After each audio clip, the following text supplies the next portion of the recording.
ہر آدمی کی قبر میں اس سے دین کا سوال ہوگا، اور فرشتہ پوچھے گا زندہ کر کے کہ آپ کا دین کیا ہے۔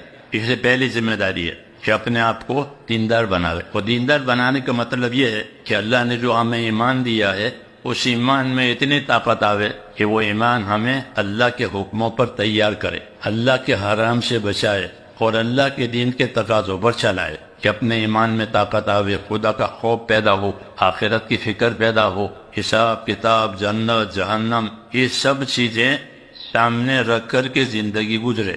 کیونکہ حضور صلی اللہ علیہ وسلم نے قسم کھا کر کے یہ بات فرمائی ہے کہ میں خدا کی قسم کھا کر کہتا ہوں کہ ہر آدمی کا ٹھکانہ یا جنت ہوگا یا جہنم ہوگا، کوئی تیسری جگہ نہیں ہے۔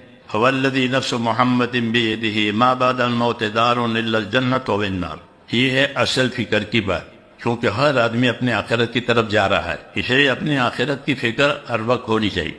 اسی سے زندگی کا رخ صحیح ہوگا کہ ہمارے ایمان میں اتنی طاقت آوے کہ جو ہمیں اللہ کے حکموں پر کھڑا کرے، اللہ کے حرام سے بچائے، اور اللہ کے دین کے تقاضوں پر چلائے، کیونکہ دین کے تقاضوں پر چلنے سے ہی دین باقی رہتا ہے۔ اگر دین کے تقاضے نہیں پورے ہوں گے تو دین ختم ہو جائے گا۔ جیسے تجارت ہوتی ہے تو تجارت کے تقاضے ہوتے ہیں، لوگ تجارت کے تقاضے پورے کرتے ہیں۔ ایک آدمی مجھے ملا مراد آباد کا، کہاں جا کے؟ جاپان، تجارت کا تقاضا ہے، تو تجارت کے تقاضے پر جاپان جا رہا ہے، جانا پڑے گا، نہیں تو تجارت کس طریقے؟ ایسے میرے دوستو دین کے بھی تقاضے آئیں گے، تو دین کے تقاضے نہیں پورے ہوں گے تو دین کیسے چلے گا؟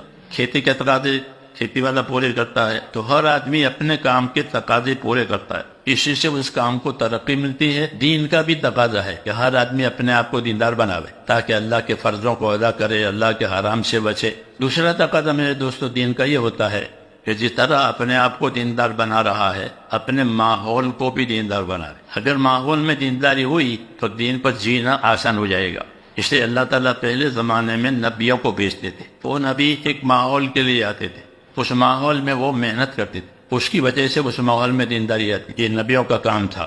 تو یہ دوسری ذمہ داری ہے کہ ہمارا ماحول یہ دینی بنے۔ تیسرا تقاضا ہم امت پر یہ ہے کہ سارے عالم میں اللہ کی بات چلے، کیونکہ حضور صلی اللہ علیہ وسلم سارے عالم کے لیے بھیجے گئے ہیں، اور پھر وہ ذمہ داری حضور صلی اللہ علیہ وسلم نے ہمارے اوپر چھوڑی ہے۔